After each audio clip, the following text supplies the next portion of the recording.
ఓం నమః శివాయ. ఓం నమో నారాయణాయ. నరదృష్టి నివారణ కాళభైరవాయ నమో నమః. ఓం గణానాం త్వా గణపతిగుం అవామహే కవిం కవీనాముపవస్రవస్తవం జ్యేష్ఠరాజం బ్రహ్మణస్వత ఆన శృణ్వన్నోతిభిస్సేదసాదనగుం శ్రీ మహాగణాధిపతయే నమః. హరి ఓం. మా ఛానల్కి స్వాగతం. చూస్తున్న వీక్షకులకు, ప్రేక్షకులకు, ప్రియ కాళభైరవ భగవద్బంధులకి స్వాగతం పలుకుతూ మమ్మల్ని ఎంతగానో ఆదరిస్తూ ఉండబడినటువంటి ప్రియ సోదర సోదరీమణులకు అందరికీ కూడా శ్రీ పరాభవనామ సంవత్సర తెలుగు ఉగాది పండగ శుభాకాంక్షలు. తెలుగు ఉగాది పండగ సంవత్సరాంతము కూడా అందరికీ శుభాన్ని, జయాన్ని, ఐశ్వర్యాన్ని, ఆనందాన్ని, ఆరోగ్యాన్ని ప్రసాదించాలని మనం కూడా మనసారా కోరుకుందాం. 16/3/2026 నుండి 31/3/2026 వరకు పుట్టినటువంటి వారందరూ కూడా ముందస్తుగా జన్మదిన శుభాకాంక్షలు. గతంలో వివాహం చేసుకున్న వారికి వివాహ వార్షికోత్సవ శుభాకాంక్షలు. ద్వాదశ రాశుల్లో గ్రహ గమనాలు వీక్షింపచేద్దాం. మిథున రాశిలో దేవగురు బృహస్పతి సంచార స్థితి, సింహరాశిలో కేతు సంచార స్థితి, కుంభరాశిలో కుజ బుధ రాహు సంచార స్థితి, మీనరాశిలో ఏడాది తర్వాత రవి భగవానుడు శని భగవానుడితో కలిపి శుక్ర సంచార స్థితితో ద్వాదశ రాశుల్లో గ్రహ గమనాలు ఈ విధంగా ఉన్నాయి.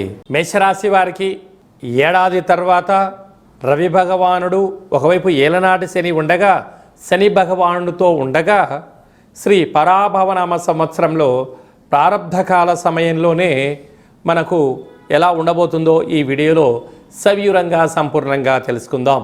మేషరాశిలో ఏ ఏ నక్షత్రాలు వస్తాయిగా అశ్విని నక్షత్రంలోని 4 పాదాలు, భరణి నక్షత్రంలో 4 పాదాలు, కృత్తికా నక్షత్రంలో 1 పాదం కలిపితే మేషరాశి. రాశాధిపతి కుజ భగవానుడు. వీరికి తృతీయంలో దేవగురు బృహస్పతి వక్రగమన సంచార స్థితి, పంచమ స్థానంలో కేతు సంచార స్థితి ఉండగా విద్యార్థులకు ఇది పరీక్షాకాల సమయం అవ్వడం వలన ఏకాగ్రత, సత్ప్రవర్తన అవసరం అని చెప్పి గుర్తుపెట్టుకోగలగాలి. తల్లిదండ్రులను గౌరవించడం, శ్రీ మేధా దక్షిణామూర్తి స్వామి వారి యొక్క దర్శనం, మంత్రం యొక్క స్మరణ యోగదాయకం. అలాగనే వృత్తి, ఉద్యోగ, వ్యాపార రంగ కార్యక్రమాల్లో ఉండబడిన వారు కుబేరుడికి స్మరణ చేయడం వలన వారికి అనంత ధనలాభం కలుగుతుందని చెప్పి గమనించాలి. ఎన్నడూ లేని విధంగా ఏకాదశ స్థానంలో రాశాధిపతి కుజుడు, రుణరోగ శత్రుకారకుడు, బుద్ధికారకుడు బుధుడు, వాస్తు నరదృష్టి కారకుడితో కూడుకున్నటువంటి ఏకాదశ స్థానంలో లాభస్థానంలో ఉండడం వలన స్థిరాస్తులు, చరాస్తులు, షేర్లు, వాహనాలు, బంగారు ఆభరణాలు, నూతన వస్త్రాలు, క్రయ విక్రయాలతో ఆనందకరమైన జీవితాన్ని మేషరాశి వారు పొందబోతున్నారు. ఏడాది తర్వాత రవి భగవానుడితో కలిపిన శుక్రుడు, అక్కడ శని భగవానుడు ఉండడం, ఏలనాటి శని ఉండడం అవ్వడం వలన వీలైనంత వరకు సంవత్సరంలో శేషకాల మాస శివరాత్రి, అమావాస్య సందర్భంగా, అలాగనే అష్టమి సందర్భంగా దూర వాయు జల ప్రయాణాలు పెట్టుకోకపోవడం ఉత్తమోత్తమం. కనుక ఈ వ్రాతకోతలు, డబ్బులు ఇచ్చిపుచ్చుకునే వ్యవహారాలు ఎంతో జాగ్రత్తగా ఉండాలి.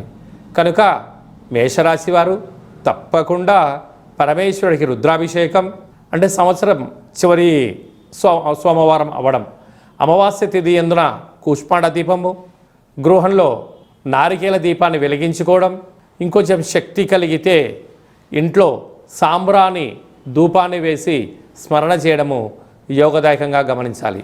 సాఫ్ట్వేర్ ఉద్యోగస్తులు, హార్డ్వేర్ ఉద్యోగస్తులు, వ్యవసాయ సోదరీమణులు, చేతి వృత్తులు, గృహ భవన నిర్మాణ కార్యక్రమం చేసేవారందరికీ కూడా ఓర్పు, నేర్పు, సహనం చేత మంచి రోజులు రాబోతున్నాయని చెప్పి గమనించాలి.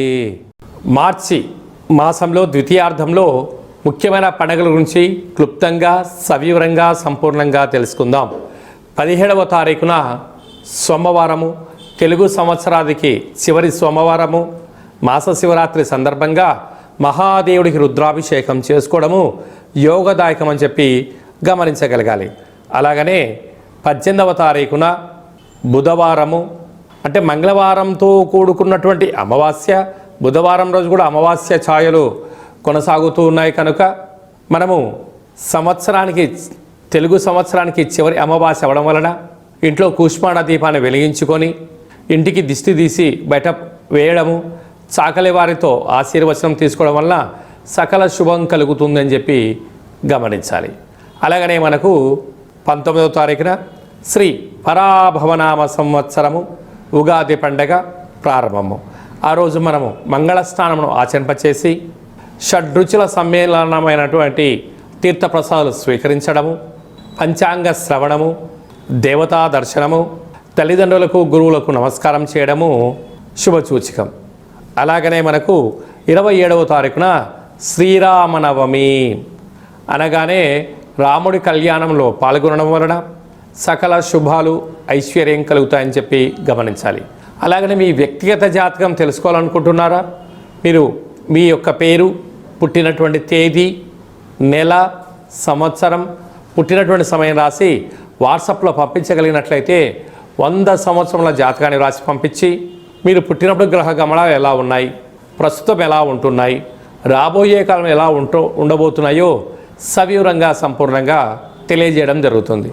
చాలామందికి పుట్టినటువంటి కాల సమయంలో డేటా ఆఫ్ బర్త్లు లేనటువంటి వారికి మీ పేరు యొక్క మొదటి అక్షరాన్ని అనుసరిస్తూ రాశిని తెలియజేస్తూ రాశి యొక్క స్థితిగతులను మనం తెలుసుకుంటూ అలాగనే రమణ శాస్త్రం ద్వారా అనగా గవ్వళ ద్వారా కాళభైరవ ఉపాసన చేత భూత భవిష్యత్ వర్తమానాన్ని తెలియజేయడం జరుగుతుంది.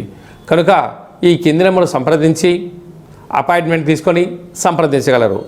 అందరికీ ఈ తెలుగు సంవత్సర ప్రారంభ కాల సమయంలో అందరికీ ఆయురారోగ్యాలు ప్రసాదించాలని శ్రీ రామచంద్ర స్వామి వారి యొక్క కళ్యాణ మహోత్సవ ఆశీస్సులు ఉండాలని కోరుకుంటూ ఆశీర్వచనం. ఓం దాశరథాయ విద్మహే సీతావల్లభాయ ధీమహి తన్నో శ్రీరామచంద్ర ప్రచోదయాతు. హరి ఓం. శతమానం భవతి శతాయు పురుష సతేంద్రియ ఆయుష్యేవేంద్రియే ప్రతిష్టతి. ధనం ధాన్యం బహుపుత్రలాభం శత సంవత్సరం దీర్ఘమాయు. శ్రీ పరాభవనామ సంవత్సరాంతం ఆయురారోగ్యం ఐశ్వర్యం అనుగ్రహం ప్రసాద సిద్ధిరస్తు తదాస్తు. ఈ వీడియో మీకు నచ్చినట్టయితే లైక్ చేయండి, షేర్ చేయండి. మా ఛానల్ యొక్క ఆధ్యాత్మిక వీడియోలు అందరికన్నా ముందుగా మీరు చూడాలన్నట్టయితే గంట సింబల్ ప్రెస్ చేసి ఈ యొక్క భక్తి సమాచారాన్ని భగవద్బంధులకు, మిత్రులకు, స్నేహితులకు చేరవేసి హిందూ ధర్మాన్ని కాపాడండి.